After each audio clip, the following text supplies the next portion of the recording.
From a young age, kids are taught and must grasp on to the idea of certain societal norms and constructs, things like gender, religion, culture, and art, and so on. They are taught there are certain restrictions against society made up by the people.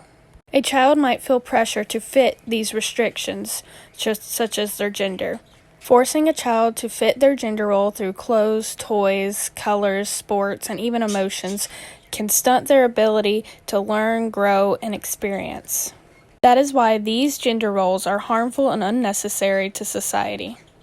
Gender is most simply an identification stemming from a person's sex. A person's gender might differ from their sex, which is simply the genitalia that person happened to be born with. There also happens to be a hormone balance between the different sexes. Males tend to have higher testosterone levels, which increases muscle mass and encourages tissue growth. Testosterone has also been said to bring out a more aggressive and competitive side. Estrogen, on the other hand, tends to be higher in females and deals more with urinary tract, respiratory tract, blood vessels, and breast. Estrogen is also known to cause more depression and anxiety.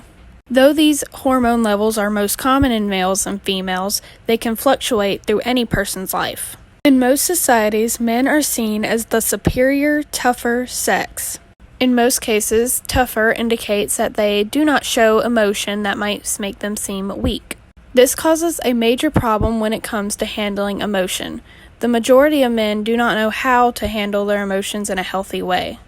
In How to Crack the Code of Men's Feelings, Barbara Dree Markway speaks about how most of the men she met with only knew how to turn their emotions of sadness into anger because that was what was seen as manly.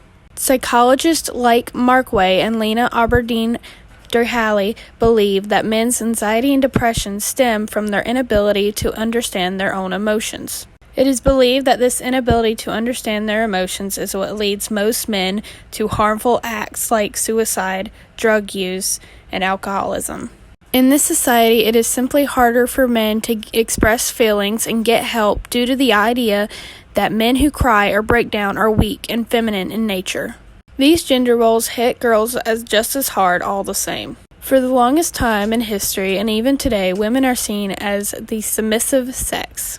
Women are typically expected to accommodate and adapt to men's behavior, resulting in a lack of confidence and low self-esteem, as well as higher anxiety. Studies done by Catherine B. Kaufman show that women have less confidence in their knowledge and abilities. This is especially true when it comes to male-dominated fields like math and science. More stress is put on women to fit the idea of perfect and appease everyone else around them.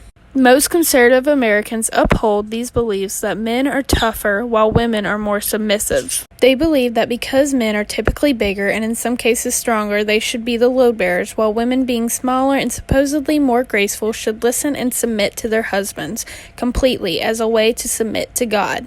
Certain conservative activists like Candace Owens, for example, think that modern-day feminists are ruining the idea of men and women. In a response to the photo shoot of singer Harry Styles wearing feminine dresses, Owens tweeted out, "There is no society that can survive without manly men." She went on to reference that the West had the worst cases of breaking down gender roles than the East. She ended the tweet with, "Bring back manly men." Owens believes that wearing a dress makes a man inherently less manly. In ancient civilizations, some of the toughest men would wear dresses and/or togas. The garment a person wears does not determine a person's masculinity or their femininity. Due to these gender roles, some men are scared to open up about the problems that they face.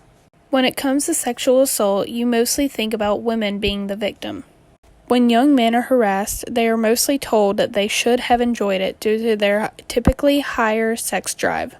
Due to these harmful stereotypes, sexual harassment against young men are not taken as seriously, even though 1 in 10 men are sexually harassed in their lifetime.